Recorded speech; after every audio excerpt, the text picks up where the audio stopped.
വിശദമായി news trends കടന്നു പോകുമ്പോൾ നമ്മൾ പോകുന്നത് ഇന്നലെ രാജ്യത്ത് നമ്മുടെ NIA ദേശീയ സുരക്ഷാ ഏജൻസി നടത്തിയ സുപ്രധാനമായ ഒരു പരിശോധനകളാണ്.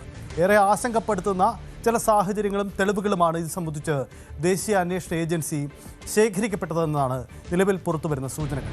മലപ്പുറത്ത് സ്ഫോടക വസ്തുക്കൾ കണ്ടെത്തിയത് ദേശീയ സുരക്ഷയെ ബാധിക്കുന്ന കേസെന്നാണ് NIAയുടെ വിലയിരുത്തൽ.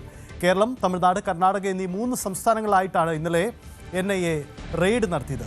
3 സംസ്ഥാനങ്ങളിലെയും 19ഓളം കേന്ദ്രങ്ങളായിട്ടായിരുന്നു ഈ പരിശോധന നടന്നത്. ഈ റെയ്ഡുകളിൽ നിർണായകമായ ഡിജിറ്റൽ ഉപകരണങ്ങളും മറ്റ് നിരവധി രേഖകളും കണ്ടെടുത്തതായി ഔദ്യോഗികമായി തന്നെ NIA കാര്യങ്ങൾ സ്ഥിരീകരിച്ചിട്ടുണ്ട്. ദേശീയ സുരക്ഷയെ ബാധിക്കുന്ന കേസാണിതെന്നാണ് NIA വ്യക്തമാക്കുന്നത്. യാതൊരുവിധ ലൈസൻസുമില്ലാതെയാണ് ഇത്രയും വലിയ തോതിലുള്ള സ്ഫോടക വസ്തുക്കൾ കേരളത്തിലേക്ക് എത്തിച്ചതെന്നാണ് കേന്ദ്ര ഏജൻസികൾ വ്യക്തമാക്കുന്നത്. ദേശീയ സുരക്ഷയെ തന്നെ അതീവ ഗുരുതരമായി ബാധിക്കുന്ന കേസായതിനാലാണ് NIA തുടക്കത്തിൽ തന്നെ ഈ കേസ് ഏറ്റെടുത്തതെന്നും അവർ ഔദ്യോഗികമായി വിശദീകരിക്കുന്നു. ഇതുവരെ 6 പേരാണ് ഇതിൽ അറസ്റ്റിലായിരിക്കുന്നത്. ഇന്ന് NIA നടത്തിയ വിശദമായ പരിശോധനയിൽ ജലാറ്റിൻ സ്റ്റിക്കുകൾ അടക്കം ഇന്നലെ കണ്ടെത്തുകയുണ്ട്. വീണ്ടും പരിശോധനകൾ തുടരും. നമുക്ക് മുന്നിൽ ഉയരുന്ന നിരവധി ചോദ്യങ്ങളുണ്ട്. ഒന്ന്, കഴിഞ്ഞ കുറേ നാളുകളായി UP, രാജസ്ഥാൻ, മഹാരാഷ്ട്ര, ബീഹാർ അടക്കമുള്ള സംസ്ഥാനങ്ങൾ നടത്തിയ പരിശോധനകളുടെ തുടർച്ചയായിട്ടാണ് കേരളത്തിലേക്കും ഈ പരിശോധന വരുന്നത്. തമിഴ്നാട്ടിലെ ഏതെങ്കിലും ഒരു വെടിമരുന്ന് നിർമ്മാണ കേന്ദ്രത്തിൽ നിന്നും വൻതോതിലുള്ള സ്ഫോടക വസ്തുക്കൾ ലൈസൻസ് ഇല്ലാതെ കേരളത്തിലേക്ക് എത്തിച്ചു. ഇതാണ് ഇതുവരെ നമുക്ക് മുന്നിലുള്ള ചിത്രം. പക്ഷേ അതിലും വ്യാപ്തി കാണുന്നു ദേശീയ അന്വേഷണ ഏജൻസികൾ. മറ്റൊന്നുമല്ല, അതിർത്തി കടന്ന്, അതായത് രാജ്യാതിർത്തിക്കപ്പുറത്തു നിന്നും രാജ്യത്തേക്ക് ചില രാജ്യവിരുദ്ധ പ്രവർത്തനങ്ങളുടെ ഭാഗമായി സ്ഫോടക വസ്തുക്കൾ എത്തിച്ചിട്ടുണ്ട് എന്ന കണ്ടെത്തലുണ്ടായിട്ടുണ്ട്. അപ്പോൾ അതിൻ്റെ ഭാഗമായിട്ട് കൂടിയാണോ കേരളത്തിലും നടന്ന കാര്യങ്ങൾ? ഇതാണ് പരിശോധിക്കപ്പെടുന്നത്. അതായത് നേരത്തെ മറ്റ് സംസ്ഥാനങ്ങളിൽ നടന്ന പരിശോധനയുടെ തുടർച്ചയായിട്ടുള്ള പരിശോധനയാണ് നടന്നത്. ഇന്നലെ കേരളത്തിൽ മാത്രമല്ല, കേരളം, തമിഴ്നാട്, കർണാടക ഈ 3 സംസ്ഥാനങ്ങൾ കേന്ദ്രീകരിച്ചുകൊണ്ടുള്ള പരിശോധനയാണ്. ഇനിയും ആ പരിശോധന തുടരുമെന്ന് പറയുന്നു. അങ്ങനെയെങ്കിൽ നമ്മൾ ഇതുവരെ കണ്ടതും കേട്ടതുമല്ല, അതിനും അപ്പുറമുള്ള വലിയ വ്യാപ്തിയുള്ള ഒരു ചിത്രമാണോ ഉണ്ടാവുന്നത്? എന്താണ് ഈ കേസിൽ സംഭവിക്കുന്നത്? ഇതിന് പിന്നിൽ ആരാണ്? കേരളത്തിലെ ബന്ധങ്ങൾ എന്താണ്? കേരളത്തിലുള്ളവർ നേരിട്ട് ഇതിൻ്റെ കണ്ണുകളാണോ, അതല്ലെങ്കിൽ മറ്റെന്തെങ്കിലും സാധ്യതകൾ ഉണ്ടായിട്ടുണ്ടോ? എന്തുകൊണ്ടാണ് ലൈസൻസ് ഇല്ലാതെ സ്ഫോടക വസ്തുക്കൾ ഈ വലിയ രീതിയിൽ കേരളത്തിൽ ഒരിടത്ത് ശേഖരിക്കപ്പെട്ടെങ്കിൽ അതിന് പിന്നിൽ മറ്റു ചില താല്പര്യങ്ങളുണ്ടോ? ഇങ്ങനെ നിരവധി ചോദ്യങ്ങളുണ്ട്. ഉത്തരം നൽകേണ്ടത് അന്വേഷണ ഏജൻസികളാണ്. നമുക്ക് എന്തായാലും അന്വേഷണ ഏജൻസികളുടെ ആ വിശദാംശങ്ങളിലേക്ക് തന്നെ പോവേണ്ടതുണ്ട്. ഒപ്പം തന്നെ ഈ കേസിൻ്റെ എങ്ങനെയുണ്ടായി, ഇത് സംബന്ധിച്ച കണ്ടെത്തലുകൾ എങ്ങനെയുണ്ടായി എന്ന അടക്കമുള്ള കാര്യങ്ങൾ വിശദമായി പരിശോധിക്കാം. നമുക്ക് നോക്കാം. മലപ്പുറത്ത് നിന്നും ഒപ്പം കൊച്ചിയിൽ നിന്നുമുള്ള NIA വിവരങ്ങളും വിശദമായി പരിശോധിക്കാം. ആദ്യം നമുക്ക് പോകുന്നത് ഡാനി പോളിലേക്കാണ്. ഡാനി, സുപ്രധാനമാണ് NIAയുടെ കണ്ടെത്തൽ. ഇന്നലെ അവർ ഔദ്യോഗികമായി സ്ഥിരീകരിക്കുക തന്നെയാണ് ആ അന്വേഷണത്തിൻ്റെ വ്യാപ്തിയും സാഹചര്യങ്ങളും. യഥാർത്ഥത്തിൽ NIA ശേഖരിക്കപ്പെട്ടിരിക്കുന്ന, അവർ കണ്ടെടുക്കപ്പെട്ടിരിക്കുന്ന പുതിയ തെളിവുകൾ എന്തൊക്കെയാണ്? ഇതിൻ്റെ അടിസ്ഥാനത്തിലുള്ള തുടർ പരിശോധനകൾ നടക്കുമെന്ന് തന്നെയാണോ പ്രതീക്ഷിക്കേണ്ടത്?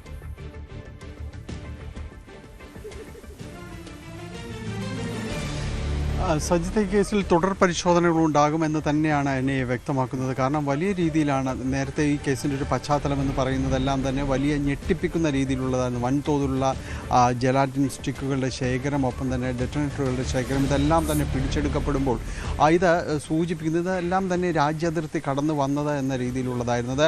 ആ പിടിച്ചെടുത്ത സ്ഫോടക വസ്തുക്കളുടെ സ്വഭാവം പരിശോധിക്കുമ്പോൾ തന്നെയാണ് ഇതിനൊരു മറ്റൊരു മാനം കൈവരുന്നതെല്ലാം തന്നെ അവിടെ നിന്നാണ്. കാരണം ഇതിൻ്റെ അതീവ തീവ്രതയുള്ള സ്ഫോടന ശേഖരം തന്നെയാണ് ഉണ്ടായിരുന്നത്. ഒരു പാറമടയിലേക്ക് എന്ന രീതിയിലെല്ലാം തന്നെ ഇതെല്ലാം തന്നെ കൊണ്ടുവരുമ്പോൾ അതിനുമപ്പുറം അവിടത്തേക്ക് ആവശ്യമുള്ള സ്ഫോടക വസ്തുക്കൾക്കപ്പുറമായിരുന്നു ഈ ശേഖരം എന്നതെല്ലാം തന്നെ പറയുന്നത്.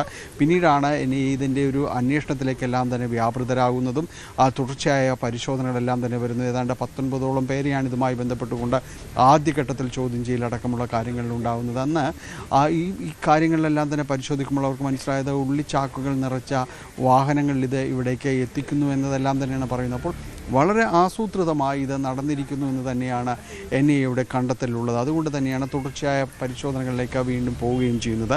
ഇപ്പോൾ ഇതുമായി ബന്ധപ്പെട്ടുകൊണ്ട് 2ാം വട്ടമുള്ളൊരു പരിശോധനയിലാണ് കഴിഞ്ഞ ദിവസങ്ങളിൽ ഉണ്ടായിരുന്നത്.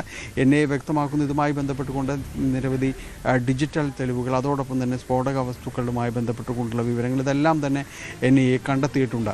ഇത് സൂചിപ്പിക്കുന്നത് വളരെ ആസൂത്രിതമായി ഒരു കൂട്ടം പേർ ഇതിനൊപ്പം തന്നെ ഉണ്ട് എന്നതാണ്. അവർക്ക് സഹായം ചെയ്തു കൊടുക്കുന്നവർ രാജ്യത്തിനകത്തും പുറത്തുമായി തന്നെയുണ്ട്. അപ്പോൾ അവരിൽ നിന്നാണ് ഇത്തരമൊരു സ്ഫോടക വസ്തുക്കളുടെ ഒരു ശേഖരമെല്ലാം തന്നെ ഇവിടേക്ക് എത്തിയിരിക്കുന്നത്.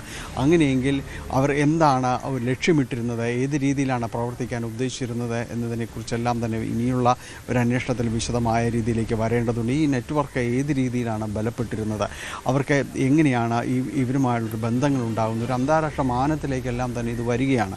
അപ്പോൾ തീർത്തും ആസൂത്രിതമായി, എന്നാൽ അങ്ങേയറ്റം തന്നെ വളരെ രഹസ്യമായി ഇതിനിടയിൽ തന്നെ സംസ്ഥാനത്തിനകത്ത് ഇങ്ങനെയൊരു സഖ്യം, ഇങ്ങനെയൊരു രീതിയിൽ പ്രവർത്തിക്കുന്നവരുണ്ടായിരുന്നു എന്ന് തന്നെയാണ് NIA പറഞ്ഞു വയ്ക്കുന്നത്. ഏതായാലും അതിലേക്ക് വേണ്ടിയുള്ളൊരു തുടർച്ചയായ അന്വേഷണങ്ങൾ ആവശ്യമാണ്. അതിൽ കൂടുതൽ അറസ്റ്റുകൾ കാര്യങ്ങൾ ഉണ്ടാകുമെന്നുള്ളൊരു സൂചന NIAയുടെ ഭാഗത്തുനിന്നുണ്ട്. കൂടുതൽ പരിശോധനകളുണ്ടാകും. ഏതായാലും ഈ മലബാർ മേഖല കേന്ദ്രീകരിച്ചാണ് ഈ രീതിയിലുള്ള സ്ഫോടക വസ്തുക്കളുടെ അടക്കമുള്ളൊരു സംഭരണം ഉണ്ടായിരിക്കുന്നത്. അവിടം കേന്ദ്രീകരിച്ചുള്ളൊരു വിതരണ ശൃംഖലയിലേക്ക് അടക്കം പോവുകയും ചെയ്തിരുന്നത്. അപ്പോൾ എന്താണ് ഇതിന് പിന്നിൽ യഥാർത്ഥത്തിലുള്ള വസ്തുതകൾ എന്നത് സംബന്ധിച്ച് NIA പൂർണ്ണമായും വ്യക്തമാക്കിയിട്ടില്ല. വരും ദിവസങ്ങളിലെ പരിശോധനകൾക്ക് ശേഷം ഇതുമായി ബന്ധപ്പെട്ടുകൊണ്ട് കൂടുതൽ കാര്യങ്ങൾ പുറത്തേക്ക് വരുമെന്ന് തന്നെയാണ് പ്രതീക്ഷിക്കുന്നത്. ഏതായാലും രാജ്യത്തെ ഞെട്ടിക്കുന്ന രീതിയിലുള്ള ഒരു വെളിപ്പെടുത്തലിലേക്ക് തന്നെയാണ് ഒരു ആദ്യഘട്ടത്തിൽ ഇതുമായി ബന്ധപ്പെട്ടുകൊണ്ട് ഉണ്ടായിരുന്നത്. ഇപ്പോൾ രണ്ടാം വട്ട പരിശോധനകളടക്കം പൂർത്തിയാകുകയും ചെയ്തിരുന്നു. കേരളം മാത്രമല്ല, കേരളത്തിന് പുറത്തും ഇവർക്ക് ആ ഒരു ബന്ധം ഉണ്ട് എന്നത് തന്നെയാണ്. കേരളത്തിൻ്റെ മറ്റു സംസ്ഥാനങ്ങളിലും ഇവർക്ക് വേരുകളുണ്ട്. അവരുമായി ബന്ധപ്പെട്ടുകൊണ്ട് പ്രവർത്തിക്കുമ്പോൾ കേരളം ഇവരുടെ ഒരു സുരക്ഷിതമായ ഒരു ഒളിയിടമായിരുന്നു, അതോ സംഭരണശാലയായിരുന്നു എന്നതടക്കമുള്ള കാര്യങ്ങളിൽ കൂടുതൽ വ്യക്തത വരേണ്ടതുണ്ട്. കാരണം അത് അത്രമാത്രം സ്ഫോടക വസ്തുക്കളുടെ ശേഖരമാണ് ഇവിടെ നിന്ന് കണ്ടെടുക്കുകയും ചെയ്തിട്ടുള്ളത്. അപ്പോൾ ഇത് യഥാർത്ഥത്തിൽ ഇവിടം സൂക്ഷിച്ചു വെച്ചിട്ട് സുരക്ഷിതമായൊരിടം ഇവിടം മാറ്റിയോ ഇവിടെ നിന്ന് മറ്റിടങ്ങളിലേക്ക് കൊണ്ടുപോകാനുള്ള രീതിയിലേക്കെല്ലാം തന്നെ ആണോ സജ്ജീകരിച്ചിരുന്നത് എന്നതെല്ലാം തന്നെ കൂടുതൽ വ്യക്തതയിലേക്ക് വരേണ്ടതുണ്ട്. വൈകാതെ NIAയുടെ ഒരു തുടർ പരിശോധനയുടെ കൂടുതൽ വിശദാംശങ്ങൾ ലഭ്യമാകുമെന്ന് തന്നെയാണ് പ്രതീക്ഷിക്കുന്നത്. സജിത. യെസ്, എന്തായാലും NIA വിശദാംശങ്ങൾ കൂടുതൽ പുറത്തു വരേണ്ടതുണ്ട്. ഒരു കാര്യം വ്യക്തമാണ്, ഈ പരിശോധന തുടരുമെന്ന് തന്നെയാണ് NIA വ്യക്തമാക്കുന്ന ഒരു പ്രധാനപ്പെട്ട കാര്യം. ഒപ്പം തന്നെ ഈ കണ്ടെത്തലുകളിലെ പ്രധാനപ്പെട്ട കാര്യങ്ങൾ കൂടി ഏറെ പ്രസക്തമാണ്. കാരണം 81,600 ജലാറ്റിൻ സ്റ്റിക്കുകളാണ് കണ്ടെത്തിയിരിക്കുന്നത്. അതിനു പുറമെ ഇന്നലത്തെ റെയ്ഡിലും കൂടുതൽ കണ്ടെത്തലുകൾ ഉണ്ടായിട്ടുണ്ട്. ഒപ്പം തന്നെ ചില ഡിജിറ്റൽ തെളിവുകളും ശേഖരിക്കപ്പെടുന്നുണ്ട്. അങ്ങനെയെങ്കിൽ ഇതിന് പിന്നിൽ ആരെ എന്നതാണ്. നമുക്ക് തെളിവ് പരിശോധന നടന്ന പല കേന്ദ്രങ്ങളാണ്, 19 കേന്ദ്രങ്ങളാണ്. കേരളത്തിലെ 3 ജില്ലകളാണ് പ്രധാനമായും കേന്ദ്രീകരിച്ചത്. കോഴിക്കോടുണ്ട്, മലപ്പുറത്തുണ്ട്, ഒപ്പം തന്നെ കാസർഗോഡുണ്ട്. ഈ മേഖലകൾ കേന്ദ്രീകരിച്ചുകൊണ്ടാണ് പരിശോധന നടന്നത്. ഇതുമായി ബന്ധമുള്ള ആളുകളിലേക്ക് ആണ് കൂടുതലായി പോയിരിക്കുന്നത്. അവരുടെ ബന്ധം അവരറിയാതെ പെട്ടുപോയതാണോ, ഇക്കാര്യങ്ങളിലൊക്കെ വ്യക്തത ഉണ്ടാവേണ്ടത്. എന്തായാലും ഈ കേസിൻ്റെ പിന്നാമ്പുറം, ഈ കേസ് എങ്ങനെയാണ് ഇതിലേക്ക് വന്നത്, ഇതിൻ്റെ തെളിവുകൾ എങ്ങനെയാണ് ശേഖരിക്കപ്പെട്ടത് എന്ന കാര്യം കൂടി പരിശോധിക്കാം. CV അനുമോദ് ചേരുന്നുണ്ട്. അനുമോദ്, ഈ കേസ് നമുക്കറിയാം, NIA ദേശീയ അന്വേഷണ ഏജൻസികൾ മുമ്പും കേരളത്തിൽ ചില സംശയകരമായ ചില സാഹചര്യങ്ങളിലും പരിശോധന നടന്നിട്ടുണ്ട്. ഈ കേസിൻ്റെ വ്യാപ്തി വ്യക്തമാക്കുന്നത് മറ്റ് സംസ്ഥാനങ്ങളിൽ നടന്ന ചില പരിശോധനകളുടെ തുടർച്ചയായിട്ടാണോ ഈ കേസ് എന്ന സംശയമാണ് NIAക്കുള്ളത്. അതിൻ്റെ തെളിവുകൾ ലഭിച്ചോ ഇല്ലയോ അത് പരിശോധിക്കപ്പെടട്ടെ. ആദ്യം, എങ്ങനെയാണ് ഈ സംഭവം ഉണ്ടാവുന്നത്? ലോക്കൽ പോലീസിൻ്റെ ശ്രദ്ധയിലേക്കാണോ ഈ സംഭവം വരുന്നത്? ഏതെങ്കിലും രഹസ്യ വിവരത്തിൻ്റെ അടിസ്ഥാനത്തിലായിരുന്നു അന്ന് പരിശോധന നടന്ന്? എന്തായിരുന്നു അന്നത്തെ കണ്ടെത്തൽ?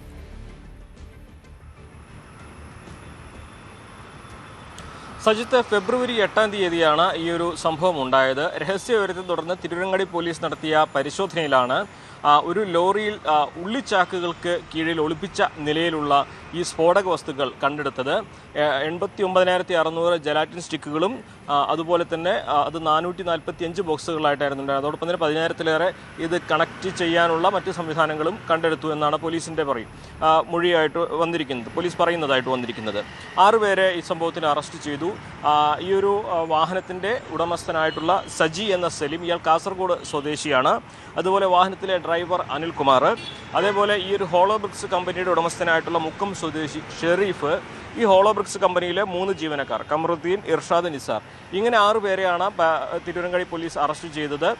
ഇവർക്കെതിരെ സ്ഫോടക വസ്തുക്കൾ ലൈസൻസ് ഇല്ലാതെ കടത്തിയതിനും കൊണ്ടുവന്നതിനുമുള്ള കേസ് ആണ് ചുമത്തിയത്. അവർക്കെതിരെ പരപ്പനങ്ങാടി കോടതിയിൽ ഇതിനുമായി ബന്ധപ്പെട്ട മറ്റ് നടപടികൾ ഉണ്ടായി.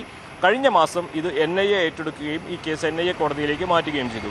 ഇതിൽ നമുക്ക് അറിയാൻ കഴിഞ്ഞ ഒരു കാര്യം, ഈ സജി എന്ന സലീം ഇതിനു മുൻപും ഇത്തരത്തിൽ ഈ സ്ഫോടക വസ്തുക്കൾ രേഖകളില്ലാതെ അനുവാദമില്ലാതെ കടത്തിയതിന് അറസ്റ്റിലായിട്ടുണ്ട്. അയാൾക്കെതിരെ 3 കേസുകൾ ഇത്തരത്തിലുണ്ട് എന്നാണ് പോലീസ് പറയുന്നത്. മുമ്പും അയാൾ ഇത്തരത്തിൽ കടത്തിയതിന് പിടിയിലായിട്ടുണ്ട്. ഇവരുടെ ഒരു മോഡസ് ഓഫ് ഓപ്പറാൻഡി കർണാടകയിൽ നിന്നുമാണ് ഈ സ്ഫോടക വസ്തുക്കൾ ഇവർ കേരളത്തിലേക്ക് കൊണ്ടുവന്നിരുന്നത്. കേരളത്തിലേക്ക് ഇത്തരത്തിൽ ഉള്ളിച്ചാക്കുകൾക്കും മറ്റ് ഭക്ഷ്യവസ്തുക്കൾക്കും താഴെ കൊണ്ടുവരുന്ന ഈ ജലാറ്റിൻ സ്റ്റിക്കുകളും മറ്റ് സ്ഫോടക വസ്തുക്കളും ഈ ഷെരീഫാണ് തിരൂരങ്ങാടിയിലെ ഒരു ഏജൻ്റായിട്ട് അതിൽ നിന്ന് അയാൾക്ക് ആവശ്യമുള്ളത് എടുക്കുകയും ഈ സ്ഫോടക വസ്തുക്കൾ ലൈസൻസ് ഇല്ലാതെ പ്രവർത്തിക്കുന്ന ക്വാറികൾക്ക് നൽകുകയും ചെയ്തിരുന്നതെന്നാണ് പോലീസിന് മൊഴി നൽകിയിരിക്കുന്നത്. അതായത് ഷെരീഫാണ് ഇതിൽ രണ്ടാമത്തെ പോയിൻ്റായിട്ട് പ്രവർത്തിക്കുന്നത്. ഈ ഷെരീഫിനെ പോലെ മറ്റു പലരും ഈ സജിയുടെ നെറ്റ്വർക്കിലുണ്ട്. അവർ കേരളത്തിൻ്റെ വിവിധ മേഖലകളിൽ ഇതുപോലെ തന്നെ ഈ ജലാറ്റിൻ സ്റ്റിക്കുകൾ ശേഖരിക്കുകയും വിതരണം ചെയ്യുകയും ചെയ്യുന്നുണ്ട്. ഈ ജലാറ്റിൻ സ്റ്റിക്കുകളും മറ്റ് സ്ഫോടക വസ്തുക്കളുമൊക്കെ ലൈസൻസ് ഇല്ലാതെ പ്രവർത്തിക്കുന്ന ക്വാറികൾക്കാണ് നൽകാറുള്ളത് എന്നാണ് ഇവർ നൽകുന്ന ഒരു മൊഴി പോലീസിന് ലഭിച്ചിട്ടിരിക്കുന്നത്. ഇതിൽ തന്നെ ഈ ഷെരീഫ് നിരവധി ക്വാറികളുമായി ഇത്തരത്തിൽ ഈ സ്ഫോടക വസ്തുക്കൾ കൈമാറിയതായിട്ടുള്ള കാര്യവും പോലീസിൻ്റെ അന്വേഷണത്തിൽ തെളിഞ്ഞിട്ടുണ്ട്.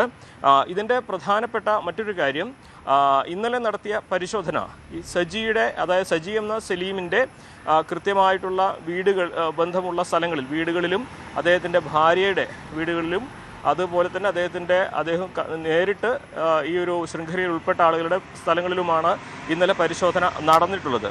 എന്നാണെങ്കിലും ഇത് സംബന്ധിച്ച് പോലീസിൻ്റെ ഭാഗത്തു നിന്ന് ഇത് എവിടെ നിന്ന് വന്നു എന്നത് കണ്ടെത്തേണ്ടതായിട്ടുള്ള ഒരു സാഹചര്യമുണ്ട്. കർണാടകയിൽ നിന്നുമാണ് എന്നാണ് ഇയാൾ നൽകിയ മൊഴി. പക്ഷേ അത് പൂർണ്ണമായിട്ടും മൊഴിയിൽ വ്യക്തത വന്നിട്ടില്ല. മാത്രമല്ല അത് മറ്റൊരു സംസ്ഥാനത്തു നിന്നും ഇപ്പോൾ ഇതിന് പിന്നിൽ രാജ്യാന്തര ബന്ധങ്ങളുണ്ട് എന്നൊരു സാഹചര്യത്തിലാണ് NIA ഇത് വളരെ ഗൗരവത്തിൽ ഏറ്റെടുത്തിരിക്കുന്നത്.